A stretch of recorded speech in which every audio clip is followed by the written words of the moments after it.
নিজের নবুয়তের এলান করলেন, হে মক্কা নগরের লোকেরা, তোমরা এইরকম দেবদেবীর পূজা করো না। যে এক জায়গা থেকে দ্বিতীয় জায়গা যেতে পারে না, সে কখনো তোমাদের খোদা হতে পারে না। যে আল্লাহ আসমান সৃষ্টি করেছেন, যে আল্লাহ রাত দিন সৃষ্টি করেছেন, সে আল্লাহকে তোমরা এক আল্লাহকে বলে মেনে নাও, আর আমাকে নবী হিসাবে বলে মেনে নাও। আমার আপনার নবী যখন আপনার মক্কা নগরে আপনার বক্তব্য দিলেন, তখন মক্কা নগরের লোকেরা আমার আপনার নবীকে বলেছিল, হে মোহাম্মদ বিন আব্দুল্লাহ, তোমাকে আমরা এতদিন ভালো জানতাম, তোমাকে আমরা এতদিন ভালো মানতাম, তাহলে এটা নয় যে তোমার আমরা কলমা পড়ে নেব, তোমাকে নবী হিসাবে মানব না, তোমার কলমা পড়ব না। আমার আপনার নবীর যেন মন খানা খারাপ। আমার আপনার নবী আল্লাহকে ডেকে বললেন, মাবুদ, তুমি আমায় এলান করতে বললে আমি এলান করলাম। এখন তো মক্কা নগরের লোকেরা আমাকে নবী বলে মানে না, এখন তো আমার কলমা পড়ে না। আমার আল্লাহ তাবারাক ওয়া তাআলা আমার আপনার নবীকে সান্ত্বনা দিয়ে বললেন, হে নবী মুস্তাফা, আমি তোমাকে পৃথিবীর বুকে আপনার প্রেরণ করেছি সত্য ধর্ম করার জন্য। হে নবী মুস্তাফা, দুনিয়ার মানুষ মানুক কিংবা নাই মানুক, আবু জেহেল মানুক কিংবা নাই মানুক, আবু লাহাব মানুক কিংবা নাই মানুক, হে নবী মুস্তাফা, তুমি আমাকে মানবে, আমি তোমাকে মানব। নবী গো, আমি তোমার খোদা, তুমি আমার আমি তোমার খোদা, তুমি আমার মুস্তাফা। হে নবী মুস্তাফা, তুমি আমাকে বলবে কাদির, আমি তোমাকে বলবো মুবাশশির। হে নবী মুস্তাফা, তুমি আমাকে বলবে লাতিফুল কবির, আমি তোমাকে বলবো সিরাজাম মুনীরা। হে নবী মুস্তাফা, তুমি আমাকে বলবে রব্বুল আলামিন, আমি তোমাকে বলবো রহমাতুল লিল আলামিন। হে নবী মুস্তাফা, তুমি পড়বে লা ইলাহা ইল্লাল্লাহ, আর আমি আল্লাহ পড়বো মুহাম্মাদুর রাসূলুল্লাহ। তুমি আমাকে মানবে, আমি তোমাকে মানবো, পৃথিবীর মানুষ মানুক কিংবা নাই মানুক। হে নবী মুস্তাফা, আমি তোমাকে মানবো, তুমি আমাকে মানবে। বন্ধুগণেরা আমার আপনার বিশ্ব নবী আকা মুস্তাফা সাল্লাল্লাহু তাআলা আলাইহি ওয়াসাল্লাম আল্লাহর হুকুমে বেরাদার আপনার ইসলামের কাজ করতে আছেন, ইসলামের তাবলীগ করতে আছেন। মক্কা নগরের লোকেরা যেন একের পর এক আপনার কলমা পড়ে পড়ে আপনার ঈমান নিয়ে আসছেন। আমার আপনার নবী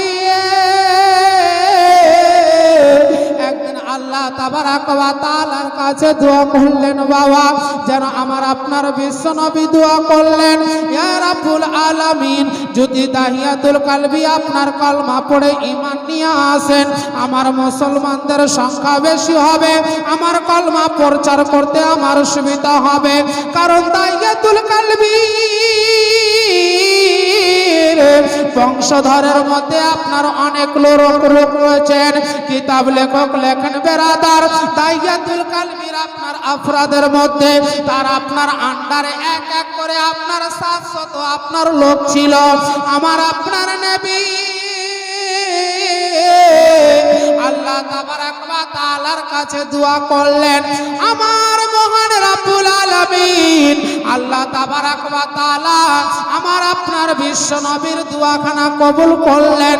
আমার মহান রব্বুল আলামিন বললেন, ও আমার নবী, তাহিয়াতুল কালবি আপনার হাতে হাত দিয়ে আপনার কলমা পড়ে ঈমান নিয়ে আসবে। সুবহানাল্লাহ। তাহিয়াতুল কালবি আপনার হাতে হাত দিয়ে কলমা পড়ে ঈমান নিয়ে আসবে। আমার আপনার নবীর শান দেখুন। আমার আপনার নবী আসার পূর্বে আপনারা আলিমুল মারজাবান দ্বারাই শুনেছেন। আজ আপনার পবিত্র জুমার দিন আপনারা মসজিদে আপনার বক্তব্য শুনেছেন, আমরা শুনেছি বক্তব্যের মাধ্যমে। আমার আপনার নবী আসার পূর্বে মায়ের গর্ভ হতে আপনার কন্যা সন্তান জন্মগ্রহণ করতে গেলে বিধবা নারীদেরকে কোন মায়ের যদি আপনার স্বামী মারা যেত, তাকে আপনার কালো কাপড় পরিধান করে আপনার সারা জীবনটাকে অতিবাহিত করতে হতো, এখানে ওখানে চেয়ে মেয়ে খেতে হতো। কিন্তু কুরবান জান মুসলমান, আমার আপনার নবী দুনিয়ার বুকে আপনার আসলেন, আমার আপনার নবী এলান করে দিলেন, হে মক্কা নগরের লোকেরা, মেয়েদেরকে জিন্দায় দফন করা যাবে না, তাদের পদতলে তোমাদের জান্নাত।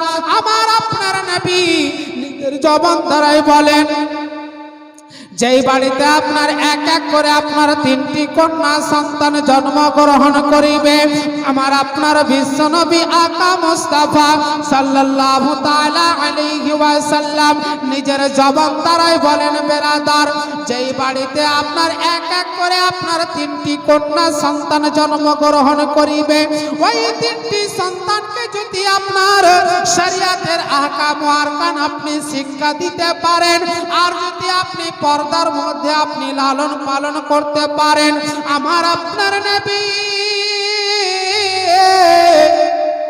নিজের জবান দ্বারাই বলেন, বেরাদার, ওই 3জন কন্যা সন্তানের পিতা মাতা আর আমি নবী মুহাম্মদুর রাসূলুল্লাহ বেহেশতের মধ্যে আপনার পাশাপাশি অবস্থান করব।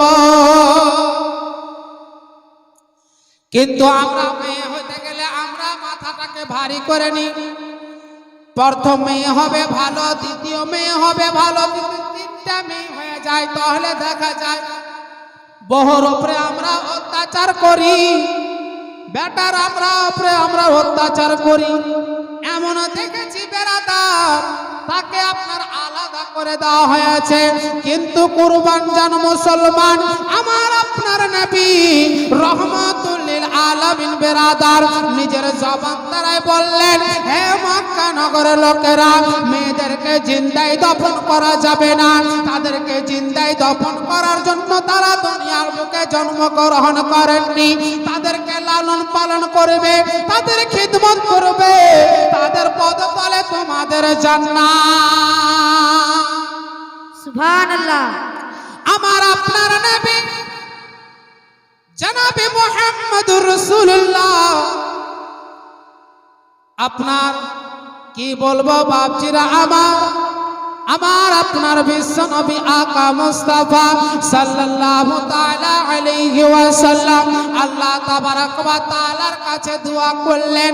আমার মহান রব্বুল আলামিন বললেন, ও আমার নবী দাইয়াতুল কলবি, আপনার হাতে হাত দিয়ে আপনার কলমা পড়ে ঈমান নিয়ে আসবেন। সাহাবী রাসূল দাইয়াতুল কলবি যখন আপনার হাতে হাত দিয়ে আপনার কলমা পড়ে ঈমান নিয়ে আসিল, আমার আপনার নবী পাক বললেন, হে দাইয়াতুল কলবি, তুমি কলমা পড়ে ঈমান নিয়ে এসেছো, তোমার নসিবটা চমকে গিয়েছে, তোমার ভাগ্য চমকে গিয়েছে, কারণ তুমি ইসলাম কবুল করে নিয়েছো। আল্লাহ তাবারাক ওয়া তাআলা তোমার জীবনের সমস্ত গুনাহ খাতাকে আল্লাহ মাফ করে দিয়েছে। সুবহানাল্লাহ। দাইয়াতুল কলবি আপনার ওয়াজর নয়নে কান্নাকাটি করে। আমার আপনার নবী বললেন, ও দাইয়াতুল কলবি, তুমি কিসের জন্য কান্নাকাটি করতেছো, বলো বলো। দাইয়াতুল কলবি বললেন, ইয়া রাসূলুল্লাহ, ইয়া হাবিবাল্লাহ, নবী গো, কি বলবো, দুঃখের কথা কি বলবো। আমার আপনার নবী বললেন, বলো কি বলতে চাও। সাহাবী রাসূল হযরতে দাইয়াতুল কলবি বললেন, ইয়া রাসূলুল্লাহ, আমার স্ত্রীর গর্ভে যখন আপনার সন্তান আছে, আমার প্রাণের স্ত্রীকে আমি বলে দিলাম, ও আমার স্ত্রী, শুনো শুনো, তোমার গর্ভে সন্তান রয়েছে, যদি পুত্র সন্তান হয় তাহলে তাকে তুমি জীবিত রাখবে, আর যদি কন্যা সন্তান হয় তাকে আপনার জিন্দায় দফন করে দেওয়া হবে। সাহাবী রাসূল